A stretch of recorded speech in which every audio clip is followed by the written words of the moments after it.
দিনে দিনে আমরা কত ভয়ঙ্কর একটা পরিস্থিতির দিকে চলে যাচ্ছি দেখুন। এই যে যে দোলা, যার কথা আমরা আজকে বলবো, তার কিন্তু স্বামী ছিল। স্বামীর চেহারাও দেখতে শুনতে ভালো, ভালো বংশের।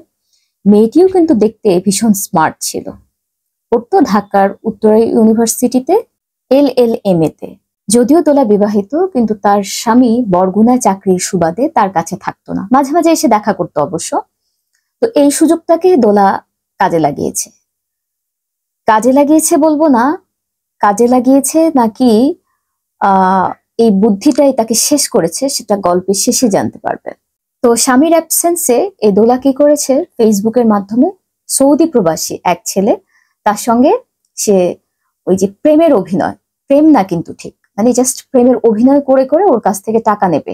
তো এই জন্য ছেলেটার সঙ্গে বেশ খাতির জমিয়েছে, শুধুমাত্র টাকার উদ্দেশ্য থেকে। কারণ যে সে ইউনিভার্সিটিতে পড়ে, এখানকার একটা বিরাট খরচ আছে। সে মেসে থাকতো, সাবলেটে মেসে থাকতো ঢাকায়।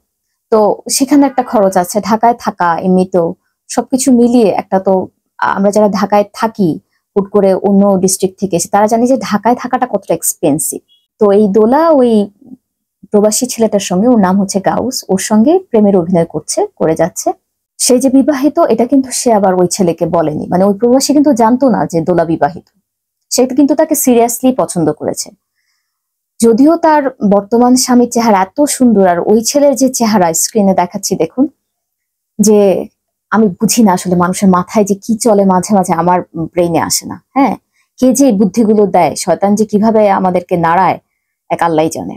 ঘটনার দিন বুধবার সকাল থেকে আর কি ওই ছেলেটা পাহারায় রেখেছে মেয়েটাকে। তো একটা টাইমে তার বাসায় এসে তাকে এবং তার স্বামীকে একেবারে কুপিয়ে শেষ, একদম মানে যেটা বলে স্পট ডেথ।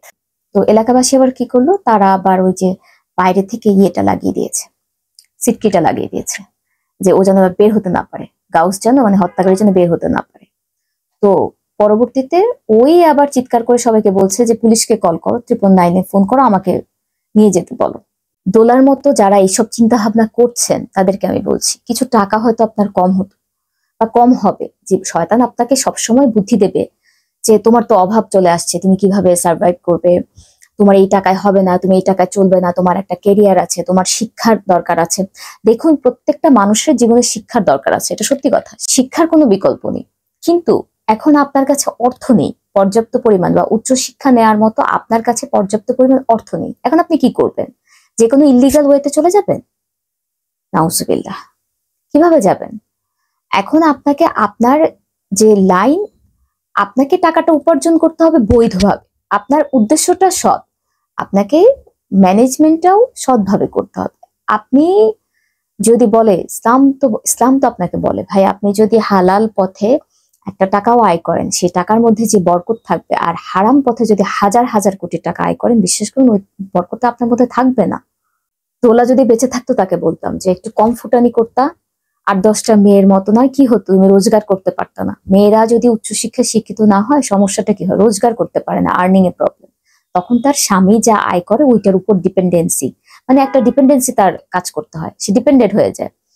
ওই অল্প টাকায় তাকে সংসার চলতে হয় বা চালাতে হয়, নিজেকে চালাতে হয়। কিন্তু আপনি তো আপনার তকদিরে যা আছে সেটা উপেক্ষা করতে পারবেন না। হ্যাঁ, সেটার জন্য আপনি কি করতেন, নয় ডাল ভাত খেয়ে নিতেন, ওর সংসারে রয়ে যেতেন। 8-10টা মেয়ে যেভাবে, সাধারণ সবাই তো ঘরে ঘরের গল্প, এটা সব মেয়েই তো এরকম করছে, স্বামীর আন্ডার থেকে ঘরে সংসার করছে, ঘর সংসার সামলাচ্ছে, এটাও একটা অনেক বড় কাজ।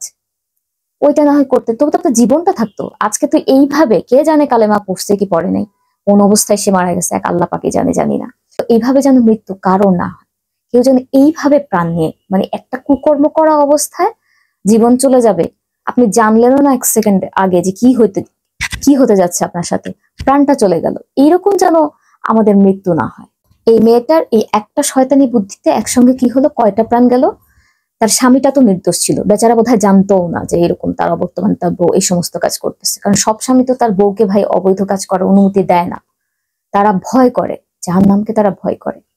হ্যাঁ, আর তাছাড়া নিজেরা খারাপ হয়, অনেক সময় দেখবেন যে নিজেরা খারাপ, কিন্তু তার স্ত্রী একটা হারাম পথ থেকে একটা উপার্জন করুক, বা অন্য ছেলের সঙ্গে ঢলাঢলি করুক, মেশামেশি করুক, এটা কিন্তু চায় না ছেলেরা।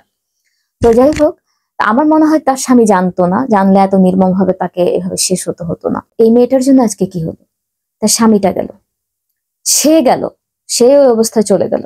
আবার যে ছেলেটা যাকে পটিয়েছে সেই ছেলেটারও তো একদম লাইফ শেষ। ভাই দুইটা মার্ডার কেসের আসামি, ঠান্ডা মাথায় খুন করছে। ওই লোকটি কি আইন আদালত ছেড়ে দেবে? সারা জীবন জেল হবে, জেলের ঘানি টানতে হবে, সারা জীবন বসে বসে শুধু আফসোস করবে কেন ফেসবুকের মাধ্যমে এই প্রেম করলাম আর এই কাণ্ড করলাম। সেও নিজেকে সামলে নিতে পারতো। তারপরও মানুষ অনেক সময় হয় কি আবেগপ্রবণ হয়ে পড়ে, চলতে চলতে ঘুরতে ঘুরতে এমন ভাবে সিরিয়াস। সুন্দর একটা মেয়ে পেয়েছে, হ্যাঁ নিজের তো চেহারা সুরত ভালো না, সুন্দর একটা মেয়ে পেয়েছে ফেসবুকের মাধ্যমে, ভেবেছে যে এতদিন যেহেতু হয়তো অনেক টাকা টাকা খরচ করেছে তার পিছনে, তো ভাবছে যে আমি তো তোমাকে একা ছাড়বো না, আমিও মরবো তোমাকেও মারবো। আচ্ছা না এরকম ঘটনার সূত্রপাতটা কিভাবে একটু বলি। এই দোলার সঙ্গে এই গাউসের 9 মাস থেকে ফেসবুকে প্রেম। তো সে জানুয়ারিতে চিন্তা করছে যে দেশে দেশে যাবে, দেশে গিয়ে গার্লফ্রেন্ডের বাসার যে আশেপাশে সেখানে সে বাসা নেবে। নিল, নিয়ে কি হবে আর কি, সবসময় মানে যখন ইচ্ছে তখন চোখের সামনে গার্লফ্রেন্ড থাকবে, বাসা থেকে বের হলে দেখা করবে কিংবা বাসায় ডাকবে, এরকম একটা যেহেতু থাকে, জানে যেহেতু আগে থেকেই জানে যে দোলা মেসে থাকে, সাবলেটে থাকে আর কি অন্য মেয়েদের সঙ্গে, তো তাকে সে তার বাসায় যাওয়ার একটা সুযোগ তৈরি হয়েছে, তো সে বাসায় যেত, হ্যাঁ এভাবে দেখা করতো। আর ওই হাজবেন্ড তো বেচারা ফোন করেই হয়তো আসতো যখন বউর সঙ্গে দেখা করতে আসবে, তো এইভাবে দোলা আগে থেকে জেনে যেত যে তার হাজবেন্ড আসবে। মানে আমি চিন্তা করি সাহস কি তার, মানে সে কতটা ডেঞ্জারাস কাজ করেছে সে নিজেও জানে না। এই জন্যই আপনাদের অ্যাওয়ারনেস এর জন্য এই ঘটনাটা বলছি। যারা ভাবছেন যে হ্যাঁ এইরকম ভাবে আয় করবো, এরকম ভাবে একজনকে ধোকা দিয়ে আমি এটা করবো, তাদের অ্যাওয়ারনেস এর জন্য ঘটনাটা বলছি। তো ওই ছেলে আসতো জানুয়ারিতে, আসার পর এই মেয়ের আশেপাশে বাসা নিল, তো সবসময় তাদের দেখা হচ্ছে এরকম।